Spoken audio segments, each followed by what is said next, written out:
The Bee Eater. Michelle Rhee takes on the nation's worst school district. Written by Richard Whitmire. Narrated by Paul Costanzo. Preface. A grown-up might have missed the sign posted at Slow Elementary in northeast Washington, D.C., but that's beside the point. The sign wasn't put there to catch the attention of adults. It was posted low on the wall, precisely at eye level for the elementary school children moving through the hallways. For those children, the sign was a daily reminder. There is nothing a teacher can do to overcome what a parent and a student will not do. For those children, the sign was a daily admonition that the teachers at Slow were not responsible for students' failings. We're not the reason the test scores at this school are awful. We're not why D.C. schools rank at the bottom of all the nation's schools. Look to yourself. Look to your parents. You are to blame.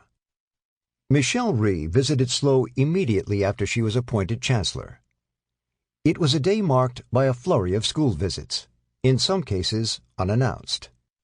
At Slow, the principal herself unlocked the front door after Rhee and her entourage rang the bell. Her puzzled face gave it away. She had no idea who Rhee was.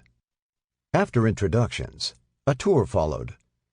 But the visit only got more awkward as the group passed empty classroom after empty classroom.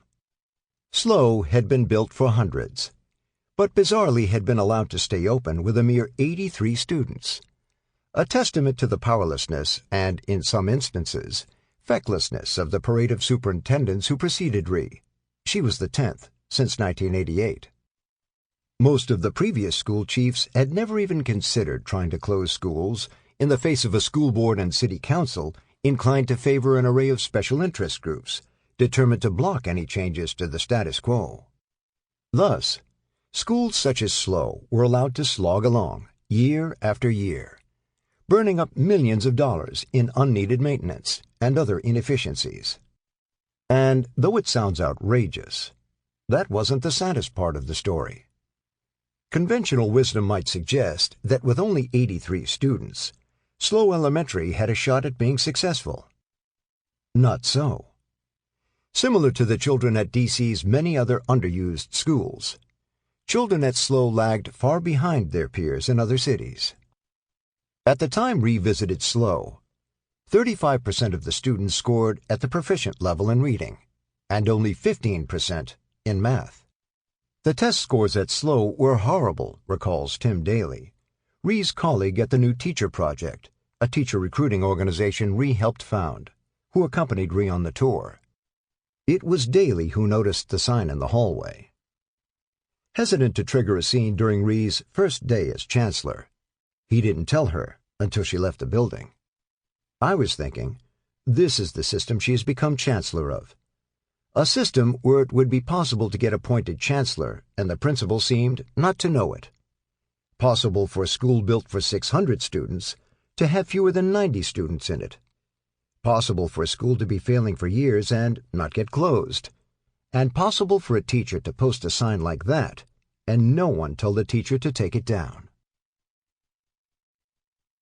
As Rhee would soon discover, that last point, why no one had demanded the sign be removed, was not the least bit mysterious.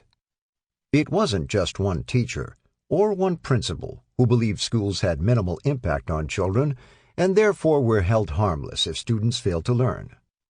Hundreds of teachers and administrators appeared to have held the same belief. Students in Washington, D.C., they thought, had terrible outcomes because so many came from poor African American families. In their minds, family formation, race, and poverty added up to destiny. That view had nothing to do with black-white racism. Nearly all the teachers, principals, and top administrators were African American. You could have posted that sign in the central office at District of Columbia Public Schools, DCPS, even outside the superintendent's office, and not caused a stir. Even the previous superintendent publicly suggested that was true. In D.C., that's just the way it was, or so they believed.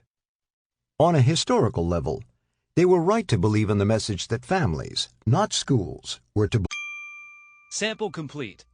Ready to continue?